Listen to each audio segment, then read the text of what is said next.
सुना होगा कि बहुत से लोगों ने राह हिदायत पाकर दीन इस्लाम कबूल कर लिया, लेकिन क्या आपने ऐसे बदकिस्मत लोगों के बारे में सुना जो दुनिया की दौलत और शोहरत कमाने के लिए दीन इस्लाम से मुनहरिफ हो गए? शोबिज की दुनिया में दौलत और शोहरत पाने और गैर मुस्लिम आकाओं को खुश करने के लिए इन्होंने कैसे अपने ईमान का सौदा किया, इन बदकिस्मत लोगों के बारे में जानने के लिए इस कीमती और मालूमाती वीडियो को शुरू से लेकर आखिर तक जरूर देखिएगा, जिन्होंने इस दीन हक को छोड़कर तबाही और बर्बादी के रास्ते को चुन लिया। तो आइए चलकर मौजू का बाकायदा आगाज करते हैं। दोस्तों, सबसे पहले बात करते हैं परवीन बॉबी की। भारत की टॉप एक्ट्रेस परवीन बॉबी ने 1980 की दहाई में भारतीय फिल्म इंडस्ट्री पर राज किया और हर तरह के रोल अदा किए। दौलत और शोहरत कमाने के लिए हर तरह के फैश सीन अक्स बंद करवाए। हालांकि परवीन का ताल्लुक एक पख्तून कबीले से था। परवीन के बाप का नाम वली मोहम्मद खान था। परवीन अमिताभ बच्चन की गर्लफ्रेंड भी रह चुकी है। परवीन की खूबसूरती और जवानी इतनी मशहूर कुन थी कि जो भी देखता दम बखुद रह जाता। परवीन ने अमिताभ बच्चन के साथ कई फिल्मों में काम किया। इसके अलावा कई अदाकारों के साथ इसके नाजायज ताल्लुकात भी कायम रहे। फिल्म इंडस्ट्री को छोड़ने के बाद एक हिंदू साधु यूजे कृष्णा मूर्ति के साथ रूहानियत के सफर के लिए कई ममालिक का सफर किया। यूं इस बदकिस्मत औरत ने इस्लाम को छोड़कर ईसाई मजहब को कबूल कर लिया। परवीन बॉबी 22 जनवरी 2005 की सुबह मुंबई में अपने फ्लैट पर मुर्दा हालत में पाई गई। जब उसको रेस्क्यू किया गया तो मालूम हुआ कि यह कई दिनों पहले ही मर चुकी थी। कई दिन तक अपने कमरे में मुर्दा हालत में पड़े रहने की वजह से इसकी लाश से ताफन उठने लगा और किसी को कानो कान खबर भी ना हुई। उम्र के आखिरी हिस्से में कई तरह की बीमारियों का शिकार हो चुकी थी और इसका ख्याल रखने वाला कोई भी नहीं था। दोस्तों, अब आपको तिलकर रत्ने दिलशान के बारे में बताते हैं। दिलशान, जो कि श्रीलंका से ताल्लुक रखता है और एक मशहूर क्रिकेटर है, श्रीलंकन क्रिकेट टीम का साबिक कप्तान भी रहा है। इसका शुमार दुनियाई क्रिकेट के अमीर तरीन लोगों में होता है। दिलशान आईपीएल में भी नुमाया कारकर्दगी दिखा चुका है और इस वजह से इसने काफी दौलत भी समेटी। दिलशान सन 1976 में श्रीलंका में पैदा हुआ। दिलशान के वालिद मुसलमान जबकि वालदा बुद्ध मत मजहब से ताल्लुक रखती थी। बचपन में दिलशान मुसलमान था और आपको यह जानकर हैरत होगी कि इसने कुरान पाक मुकम्मल पढ़ रखा था और इस पर अमल भी करता रहा। दिलशान को बचपन से ही क्रिकेट का बहुत शौक था और जवानी तक पहुंचते ही एक अच्छा क्रिकेटर साबित हुआ, लेकिन अपना कैरियर बनाने के लिए इसको मुख्तलिफ मुश्किलात उठाना पड़ी। फिर एक रोज इसके क्रिकेट कोच ने इसे यह मशवरा दिया कि अगर क्रिकेट की दुनिया में कामयाब होना चाहते हो तो दीन इस्लाम को छोड़ दो। फिर यूं हुआ कि कोच की बातों में आकर 16 साल दिलशान ने दीन इस्लाम छोड़ दिया और बुद्ध मजहब में शमूलियत इख्तियार कर ली। क्योंकि बुद्ध मत श्रीलंका का सरकारी मजहब है, तो मजहब तब्दील करने के बाद दिलशान को क्रिकेट की दुनिया में खूब पजीराई हासिल हुई। ना सिर्फ क्रिकेट की दुनिया बल्कि म्यूजिक और फिल्म इंडस्ट्री ने दिलशान को हाथों हाथ लिया और ये रातों रात दौलत और शोहरत की बुलंदियों को छूने लगा। दुनियावी ऐशो इशरत की खातिर इस बदबख्त इंसान ने दीन इस्लाम को छोड़कर कुफर का रास्ता इख्तियार किया, जो कि इंतहाई अफसोसनाक है। नाज़रीन मोहतरम, अब आपको जावेद अख्तर के बारे में बताते हैं। जावेद अख्तर बरसगीर पाक व हिंद का मशहूर शायर है। इसका ताल्लुक हिंदुस्तान से है। जावेद अख्तर इस वक्त 78 बरस का हो चुका है। जावेद अख्तर उर्दू अदब की दुनिया का एक जगमगाता सितारा तस्वुर किया जाता है।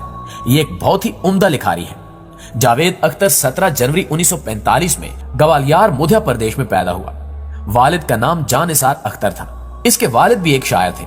इसके दादा फजल हक खैराबादी बरसगीर के मशहूर आलम दीन थे, जिन्होंने 1857 में मजहबी बुनियाद पर तकसीम हिंद की तहरीक चलाई थी। जावेद अख्तर का असल नाम जादू था और ये नाम इसके वालिद जानिसार अख्तर ने अपनी एक हिंदुस्तानी फिल्म के गीत के मुनासबत से रखा था और इसकी वजह यह थी कि वो उस दौर का कामयाब तरीन गीत था, जिसके बोल कुछ यूं थे, लम्हा लम्हा किसी जादू का फसाना होगा। जावेद अख्तर ने लखनऊ से तालीम हासिल की। वालिद की तरह जावेद अख्तर की कलम में ऐसा जादू था कि जो कोई इसका फन सुनता था वो हैरान रह जाता था। मुस्लिम घराने में तरबियत पाने वाला जावेद अख्तर हिंदू मजहब से मुतासिर हुआ और फिल्म इंडस्ट्री की चकाचौंध रोशनियों को देखकर इस बदबख्त इंसान ने भी दीन इस्लाम छोड़ दिया। आजकल ये शख्स कहता है कि इस दुनिया में कोई खुदा नहीं है और इसको बनाने वाला भी कोई नहीं है और मरने के बाद किसी से कोई भी एहतिसाब नहीं होगा। जावेद अख्तर खुद को सरेआम मुल्हिद कहता है, यानी कि ला दीन, जिसका दीन से कोई ताल्लुक ना हो। बहरहाल जावेद अख्तर चाल ढाल से एक हिंदू मालूम होता है, जबकि ये खुद प्रस्त शख्स अपने आप को एक सच्चा और पक्का हिंदुस्तानी साबित करने की तगोदौ में लगा रहता है और इस वजह से ये मुआशी तौर पर काफी खुशहाल भी हो चुका है। भारतीय हुकूमत इसे खूब नवाजती है, जबकि फिल्म इंडस्ट्री में भी इसे इज्जत की निगाह से देखा जाता है। नाज़रीन मोहतरम, अब आपको वसीम रिजवी के बारे में बताते चले। सैयद वसीम रिजवी शिया मसलक से ताल्लुक रखने वाला हिंदुस्तानी है। वसीम रिजवी इंडिया के भारतीय शिया वक्फ बोर्ड का चेयरमैन भी था, लेकिन बीजेपी हुकूमत आने के बाद ये अपना मजहब छोड़कर मोदी सरकार के करीब होता चला गया। इसने इस्लाम के खिलाफ प्रोपेगेंडा करना शुरू कर दिया। इस काम में शिद्दत उस वक्त आई जब वसीम रिजवी ने मुसलमानों की दिल आजारी के लिए नौजुबिल्ला कुरान पाक में मौजूद 26 आयात को कुरान मजीद फुरकान हमीद से हज़फ करने के लिए सुप्रीम कोर्ट से रजू किया। ये मुसलमानों के खिलाफ घिनौना प्रोपेगेंडा था।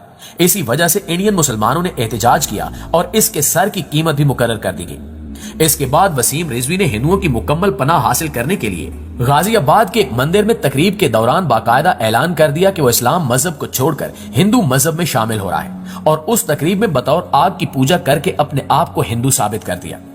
भारत के इस्लामी उलमा ने वसीम रिजवी के खिलाफ फतवा भी जारी किया, जबकि वसीम रिजवी को मोदी हुकूमत की जानिब से मुकम्मल पुष्ट पनाही हासिल है और अब तो इसने अपना नाम भी तब्दील कर लिया है। इसका हिंदुआना नाम जतेंद्र राणा रायन सिंह त्यागी है और इस बदबख्त इंसान ने वसीयत भी की है कि मरने के बाद इसकी लाश को जला दिया जाए।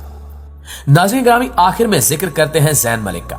ज़ैन मलिक बरतानिया से ताल्लुक रखता है और एक गुलकार है। ज़ैन मलिक का वालिद यासिर मलिक मुसलमान है और पाकिस्तान से ताल्लुक रखता है, जिसने यूके की एक गोरी के साथ शादी कर रखी है, जिससे 3 बेटियां और 1 बेटा पैदा हुआ।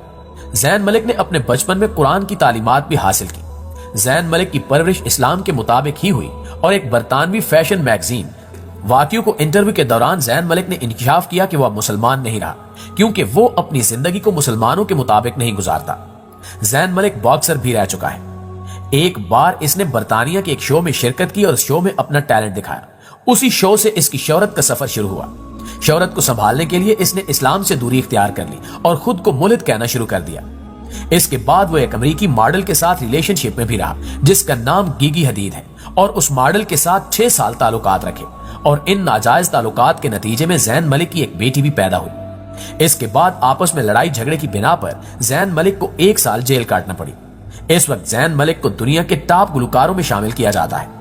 ज़ैन मलिक महाना लाखों डॉलर कमाता है, लेकिन इस बेपनाह दौलत के बावजूद ज़हनी सुकून से महरूम है और एक बेमानी सी जिंदगी गुजार रहा है, क्योंकि इसने इस्लाम को छोड़कर अपने दलदल का इंतखाब किया और अब खुदा का कहर इस पर बरस रहा है।